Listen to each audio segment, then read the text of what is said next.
Selamat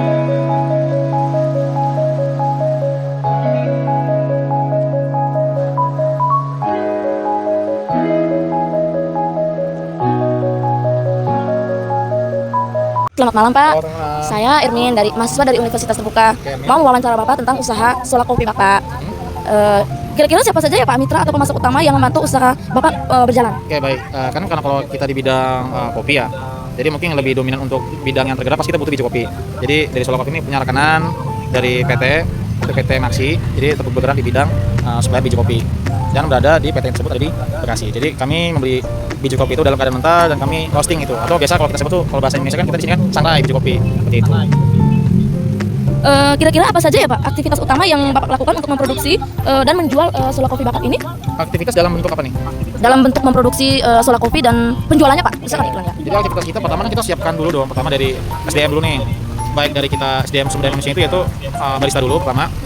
Itu penting banget barista karena mereka itu membuat suatu minuman baik berupa kopi ataupun non kopi gitu. Dan kita juga harus sertifikat juga untuk kasir itu untuk bagian keuangan kita.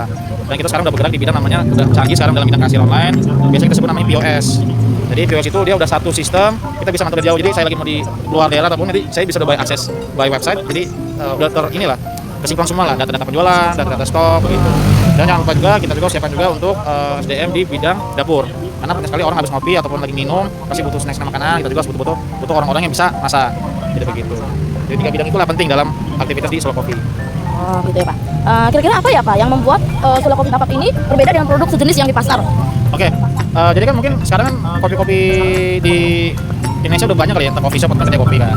Jadi mungkin kita lebih spesifik, kopi susu kita itu lebih dominan untuk full Arabica.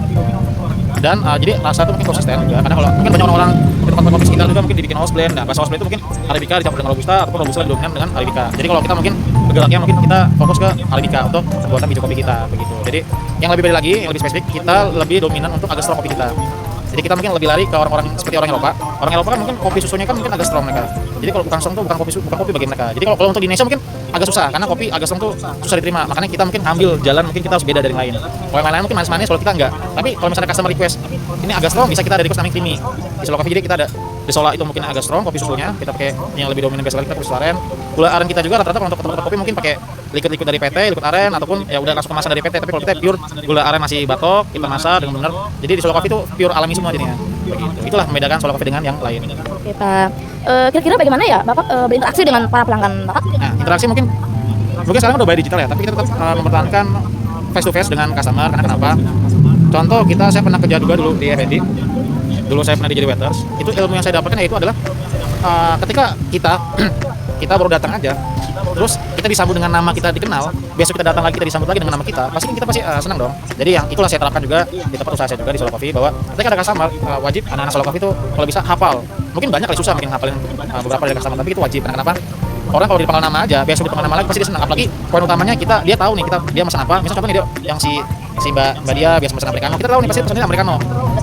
Dia pesan si Rizky biasa pesan kopi suaren, kita dapat pesanan dia. Jadi itu penting banget untuk mendekatkan kita dengan customer. Dan di sisi lain juga ya kita juga harus aktivitas kita konten-konten harus aktif sih sebenarnya sih begitu. Jadi mungkin itu yang bisa menggerakkan untuk menggait customer.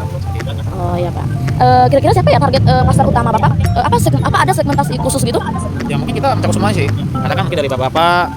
Jadi sebenarnya segmen pasar di kopi sebenarnya itu ada 3. Segmen kopi orang tua dulu mungkin tahu namanya kopi tubruk. Nah, biasanya orang-orang ngopi kopi tubruk atau kopi ya udah kopi pahit hitam itu kopi tubruk. Kita siapkan kopi tubruk. Nah, ada segmen kedua lagi, gelombang kedua itu ada namanya orang-orang yang udah pernah tahu biji kopi itu pahit. Ada namanya V60. Jadi penyajian V60, V60 itu di mana sebenarnya tuh biji kopi itu asam dia. Jadi proses itulah yang bikin biji kopi itu pahit. Jadi proses itu banyak intinya. Kalau mungkin saya bahas mungkin agak panjang mungkin. Jadi proses untuk biji kopi itu ada 5 proses intinya. Jadi orang-orang tua mungkin orang dulu yang tahu kopi itu pahit, padahal tuh kalau udah masuk gelombang gua dia tahu tentang biji kopi lebih dalam lagi. Biji kopi itu sebenarnya asam.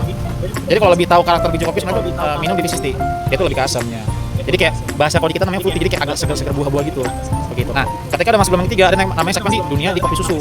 Makanya sekarang udah banyak menjamur tempat-tempat kopi, entah kopi shop atau kedai kopi. Makanya mereka inilah bergerak di bidang kopi susu. Makanya kalau mungkin kalian lihat kan mungkin banyak pedagang-pedagang kopi keliling pakai kopi susu kan tuh yang harga 8.000 dan lain-lain. Nah itulah makanya kopi susu tuh harus bergerak juga.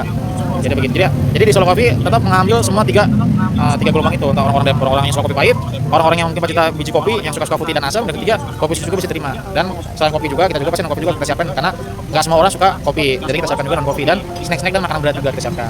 Gitu. Kira-kira melalui saluran apa aja ya Bapak menjual Sola Kopi Bapak ini? Saluran bisa entah kita bikin konten di Instagram, kita promosikan. Kita bisa dari GoFood Merchant, yang bisa mungkin orang-orang tahu GoFood Merchant itu ya GoFood lah. Kita juga ada Grab. Untuk Shopee kita belum gerak juga, ya. Kita lagi fokus ke GoFood dan GrabFood seperti itu.